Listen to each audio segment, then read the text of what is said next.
por mais bela e justa que seja, nenhuma ideia nova se implanta instantaneamente no espírito das massas, e aquela que não encontrasse oposição seria um fenômeno absolutamente insólito. Por que faria o Espiritismo exceção à regra comum?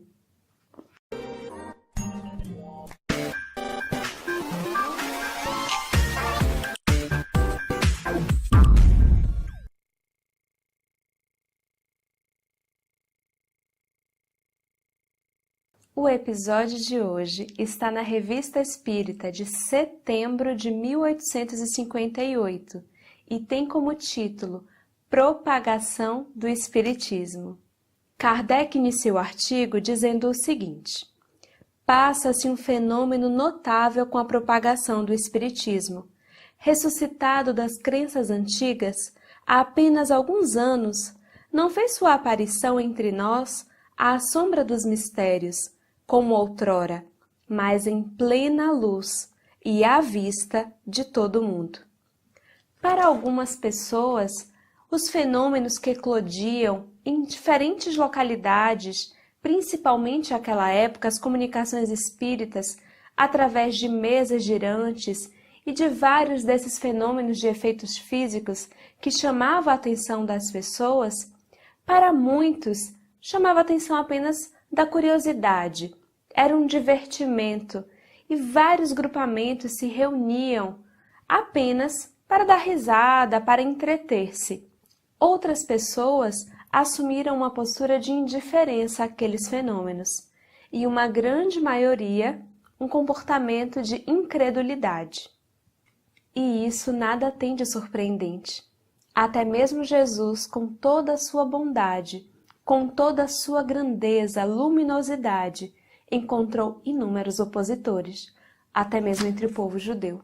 Com relação àqueles primeiros que foram atraídos pela curiosidade, pela fenomenologia, Kardec nos diz que, tal qual uma criança que brinca intensamente com algo novo para distrair-se, para entreter-se, e logo mais esquece aquele brinquedo quando uma outra coisa chama a atenção, esses também, atraídos em primeira instância para aquelas reuniões, para aqueles fenômenos, rapidamente abandonaram aquele interesse e foram buscar uma outra coisa para passar o tempo. Mas alguns homens sérios, a minoria em verdade, perceberam que haviam naqueles fenômenos, naqueles efeitos, naquelas mesas que giravam, naquelas perguntas e respostas através de batidas, algo mais do que simples objeto de entretenimento e de frivolidade. Esses homens, e dentre eles exaltamos aqui a figura do nosso querido codificador Allan Kardec, perceberam que existia por trás do fenômeno em si material de estudo, algo mais profundo que merecia atenção, que merecia um olhar mais apurado. A doutrina espírita veio, por misericórdia divina, para aplacar corações sedentos de respostas, sedentos de porquês, querendo responder a tantas questões existenciais do porquê estamos aqui, para onde vamos, o que iremos fazer. Eu não sei se você já nasceu numa família espírita. Eu não. Ou melhor, até existe um histórico espírita na minha família, mas diretamente eu não tive acesso a isso. Através dos meus pais, eu não tive notícias do espiritismo. Só mais tarde, quando já estava com aproximadamente 14 anos, é que travei contato com essa doutrina. E a minha experiência pessoal com isso foi algo que modificou a minha existência. Eu achava incrível que já existisse um livro, ou melhor, que já existissem vários livros que relatavam e tratavam de inúmeras perguntas que eu me fiz durante a infância, durante a adolescência, e que as pessoas que conviviam comigo não sabiam responder.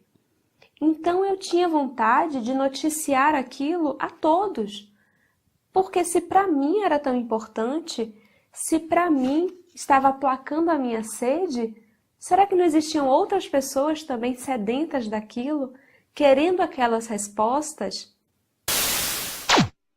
Um dos trechos que eu grifei aqui nesse artigo e que se encaixa perfeitamente com isso que eu sentia e sinto até hoje é assim: com a doutrina espírita, tudo está definido, tudo está claro, tudo fala a razão.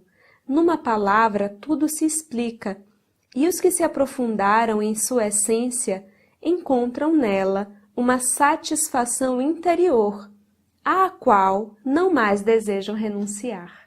Uma coisa que nós consideramos importante também de dizer, de ressaltar, é que o fato de termos esse anseio, tanto nós quanto muitos espíritas que tinham essas inquietações e de certa forma ainda têm, e que chegaram até a doutrina espírita através dessas inquietações, não queremos com isso dizer de forma alguma que isso nos torna superiores porque tínhamos essas inquietações, porque buscávamos isso.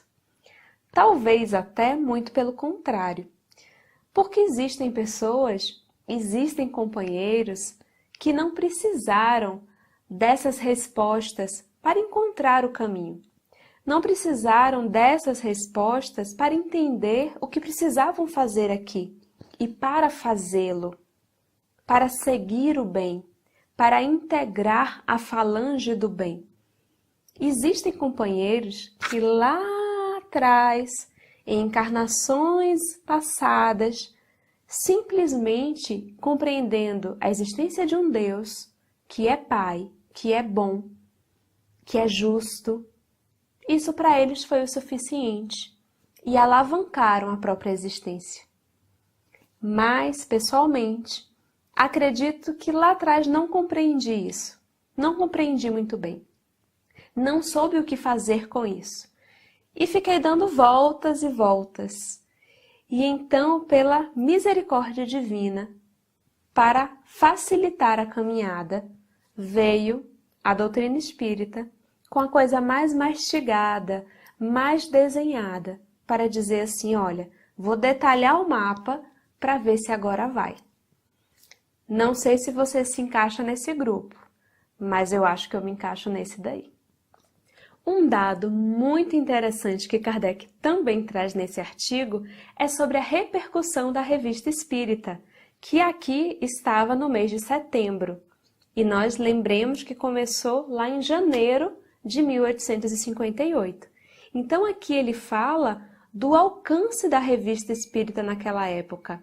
E ele diz assim: embora não se contem aos milhares, os assinantes estão disseminados por todos os pontos do globo.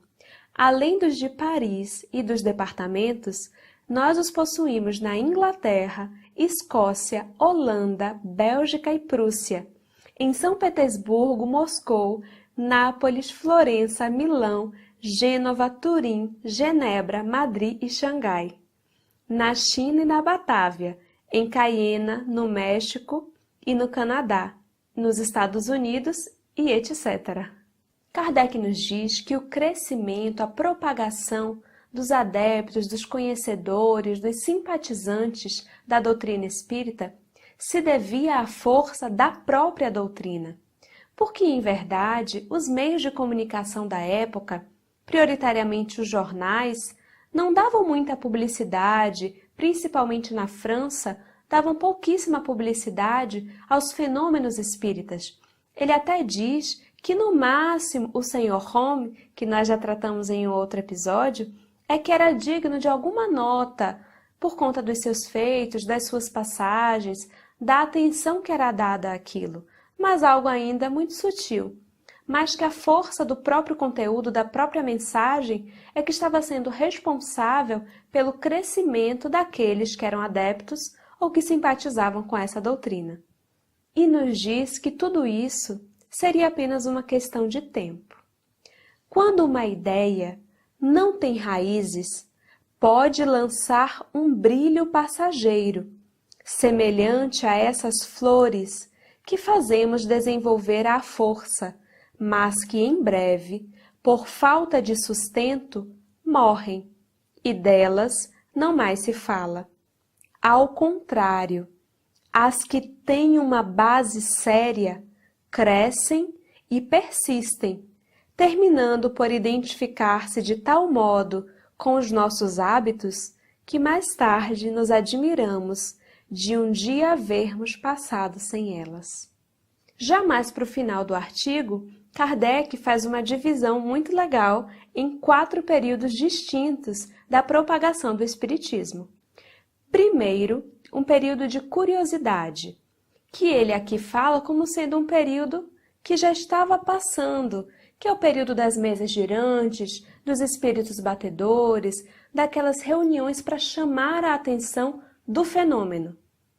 O segundo período é o que ele dizia que naquele momento, 1858, setembro, é o que estava vigendo, o da observação, também chamado de período filosófico, quando o Espiritismo estava se depurando, era aprofundado, um período de estudo.